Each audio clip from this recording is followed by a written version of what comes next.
प्राण प्रतिष्ठा के बाद में मंद मंद मुस्काते हुए नजर आए हैं रामलल्ला, पलक झपकाते हुए नजर आए हैं रामलल्ला। दोस्तों, प्राण प्रतिष्ठा के बाद में सोशल मीडिया पर रामलल्ला की मूर्ति, रामलल्ला की तस्वीर बहुत वायरल हुई हैं, लेकिन इनमें एक सबसे अजीबोगरीब वीडियो वायरल हो रही है जिसे लोग बहुत पसंद कर रहे हैं। इसमें रामलल्ला की मूर्ति और मंद मंद मुस्काते हुए, पलक झपकाते हुए नजर आ रही है। क्या सच्चाई है? कोई कह रहा है कि रामलल्ला जीवित हो चुके हैं, कोई कह रहा है अयोध्या में एक बहुत बड़ा चमत्कार हो चुका है। क्या सच में कोई मूर्ति मुस्का सकती है? क्या सच में रामलल्ला जीवित हो सकते हैं? क्या प्राण प्रतिष्ठा के बाद में कोई मूर्ति मंद मंद मुस्का सकती है? तो दोस्तों, इसका सबसे पहला तो जवाब ये होगा कि प्राण प्रतिष्ठा के बाद में मूर्ति सच में जीवित हो जाती है।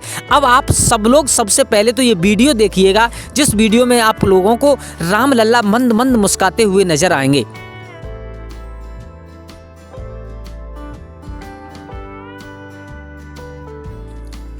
तो दोस्तों, अगर आपको भी रामलल्ला मंद मंद मुस्काते हुए और पलक झपकाते हुए नजर आए हों तो वीडियो को लाइक करके चैनल को और कमेंट बॉक्स में जय श्री राम लिखें और हमारे चैनल को सब्सक्राइब जरूर करिएगा। अब आइए आपको बताते हैं कि सच्चाई क्या है। तो दोस्तों, आपको मालूम होगा कि 22 जनवरी को और देश के प्रधानमंत्री नरेंद्र मोदी जी की मौजूदगी में और प्राण प्रतिष्ठा का कार्यक्रम पूरा हुआ। विधि विधान के अनुसार रामलल्ला की प्राण प्रतिष्ठा की गई और उसमें पूरा देश ही नहीं बल्कि जहाँ जहाँ सनातन को मानने वाले हैं, जहाँ जहाँ सनातन धर्म से प्यार करने वाले हैं, रामलल्ला से प्यार करने वाले हैं, वो सभी लोग राममय नजर आए हैं। सब लोगों के जुबान पर एक ही नाम था, जय श्री राम। सब लोगों के मुख पर एक ही नाम था, जय श्री राम। दोस्तों, प्राण प्रतिष्ठा के बाद में प्रधानमंत्री नरेंद्र मोदी जी ने अपने आवास पर जाकर के दिवाली मनाई बड़ी धूमधाम से, और नरेंद्र मोदी जी ने ही नहीं बल्कि पूरे देश ने बड़ी हर्षोल्लास के साथ में, बड़ी खुशी के साथ में दिवाली मनाई है। अब आइए सबसे पहले आपको ये बताते हैं कि ये प्राण प्रतिष्ठा क्या होती है। प्राण प्रतिष्ठा दोस्तों वो होती है कि बगैर प्राण प्रतिष्ठा के कोई भी मूर्ति पूजा के योग्य नहीं होती है, किसी भी मूर्ति की पूजा नहीं की जाती है। प्राण प्रतिष्ठा का मतलब ही यही होता है कि मूर्ति में जान डालना, यानी इस मृत्युलोक में देवता को बुलाना, उस मूर्ति को जीवित करना। तो दोस्तों, सच में और मूर्ति प्राण प्रतिष्ठा के बाद में वो मूर्ति जीवित हो जाती है। अब आइए हम आपको एक सच्चाई बताते हैं, इसका प्रमाण है हमारे पास में एक। ये अयोध्या की ही कहानी है। अयोध्या में आप लोगों ने नाम सुना होगा कि भागीरथ महाराज हुए थे। वही भागीरथ महाराज जो स्वर्ग से गंगा को लेकर के इस मृत्युलोक में आए थे, उन्हीं के जन्म की कहानी हम आपको बताते हैं। सबसे पहली प्राण प्रतिष्ठा किसके अंदर की गई थी, बस छोटी सी कहानी है, उसके बाद में आपको सच्चाई बताएंगे। अयोध्या में चमत्कार हुआ, रामलल्ला की मूर्ति मुस्काने लगी है। तो दोस्तों, महाराज दिलीप हुए थे अयोध्या में। दिलीप की 2 रानियां थीं। दोनों रानियां, किसी भी रानी के उधर से कोई बेटा का जन्म नहीं हुआ था और महाराज दिलीप भी इस दुनिया को छोड़ करके जा चुके थे।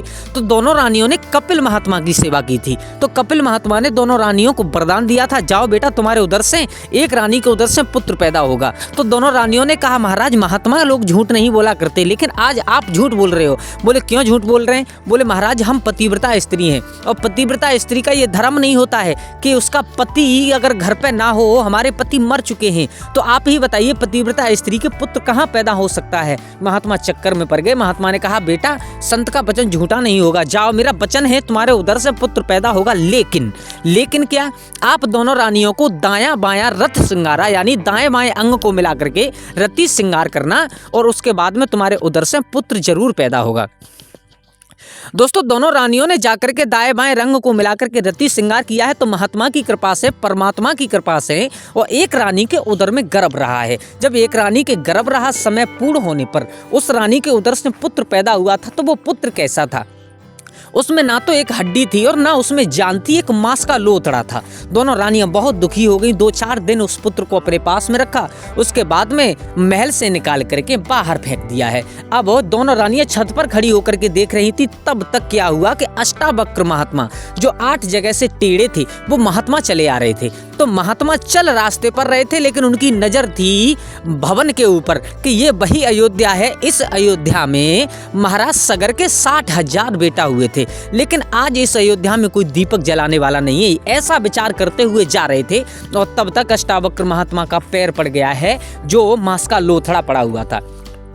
जब महात्मा का पैर पड़ा तो दोनों रानियां छत से उतर करके आईं और आकर के महात्मा की दाढ़ी पकड़ ली है। बोले महाराज तुमने हमारे बेटा को मार दिया। बोले क्यों, कैसे?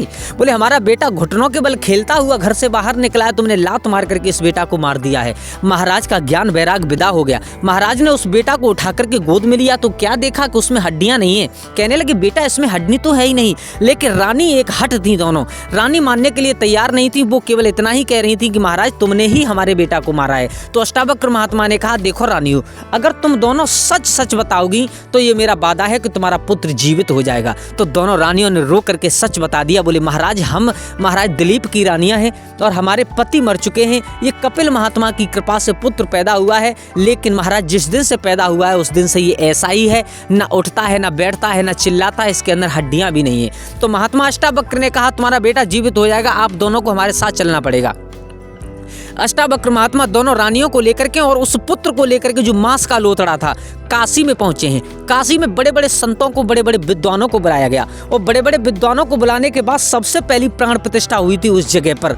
88,000 मंत्रों का जाप करने के बाद उस पुत्र के ऊपर जल छिड़का गया है। विधि विधान के अनुसार जब उस पुत्र में प्राण प्रतिष्ठा की गई, माँ के अंचलों में दूध आया है। वो पुत्र धीरे धीरे सांस लेने लगा है, वो पुत्र पलक झपकाने लगा है। उसी समय सबसे पहली प्राण प्रतिष्ठा उस बेटा के शरीर में प्रवेश की गई थी। उस बेटा में प्राण डाले गए थे। उन्हीं का नाम महाराज भागीरथ पड़ा था। क्यों पड़ा था भागीरथ? इसके पीछे एक कारण था।